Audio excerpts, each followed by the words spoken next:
Today, I'll just give you a rundown on the agenda. Today will include some introductions, followed by some speakers, followed by the groundbreaking, and we have some refreshments for you to enjoy as well after the event.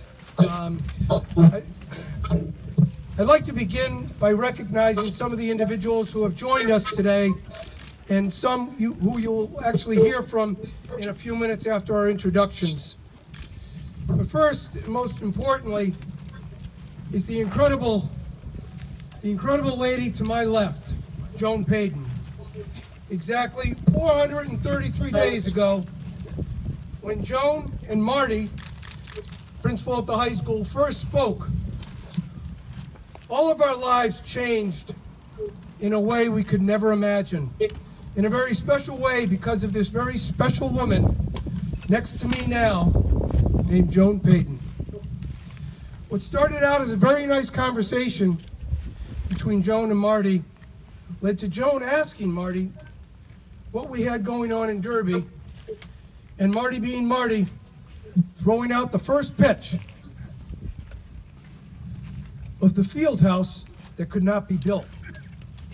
And this has led to us standing here today, breaking ground on a project that will forever, literally, change the landscape of athletics in this great city, and for every athlete, coach, spectator, and visitor fortunate enough to play, coach, watch, or just visit what will be something more than any of us could possibly have ever imagined because of you, Joan. Without you, Joan, none of this would be happening. I am, and I know all of us are, forever grateful for your incredible generosity, passion, and love for this city and life-changing plan for everyone to honor your father, J.R. Payden's heritage. Please join me, folks, in welcoming Joan Payton.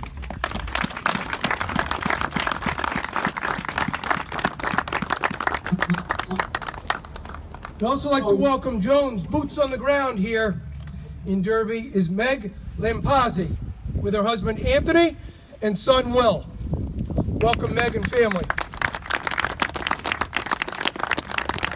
Representing Mayor Zekin today is Chief of Staff Andrew Backlick. Andy Cota, Chairman of the Parks and Recreation Committee. Representative Linda Gentile. The very talented architect of the J.R. Payden Fieldhouse in Payden Park, Peter DeBrittville. The individual who will guide us moving forward, our newly appointed project manager from JLL, that's Jones, Lang, and LaSalle, Peter Radar. And Dan Wilson and his team from Turner and Construction, who will be building this dream come true for us.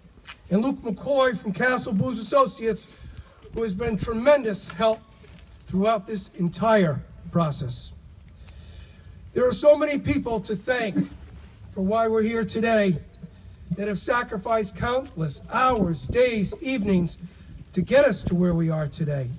People who have dropped everything to ensure when it comes to this project, things get done.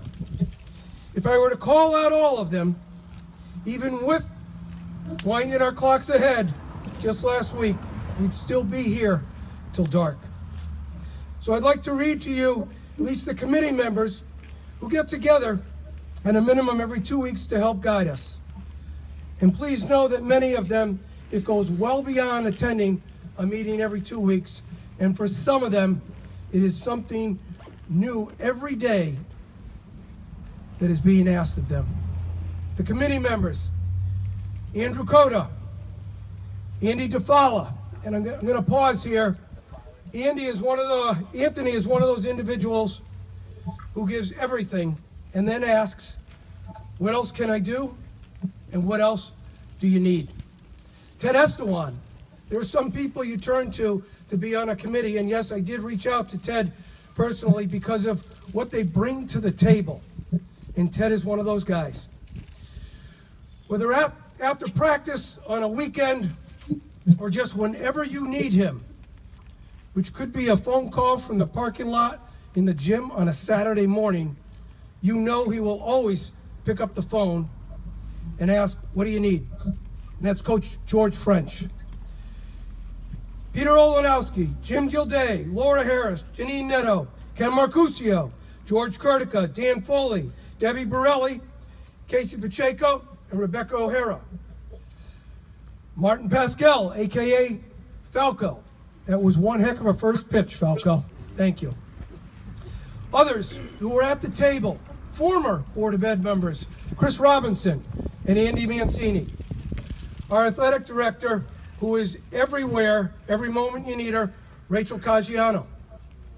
And someone I lean on every day, while he has earned the nickname from my administrators as Mr. Isno, due to his strict conservative guardianship of ours and your tax dollars, no is never part of his vocabulary when it comes to asking him for help, Mr. Mark Izzo. And our IT department, headed by Costa Mizadris and Carmen D'Onofrio. And a managing principal at Payden and Rigel, Greg Morrison. Our facilities and maintenance department, run by Dave Nardone, and our Department of Public Works, no matter what the request is, gets it done. Thank you to our building inspector with us today, Carlos Samanti, and our fire marshal, Phil Hawks, both very instrumental along the way in this process, as you could imagine. With us today are some of our students and athletes, including those who have made significant sacrifices so those who follow them will have a better playing experience. Because of the timing of the projects, we have relocated graduation this year. Because of the deep pride, the deep passion for tradition, the tradition that we breed and bleed, this graduating class,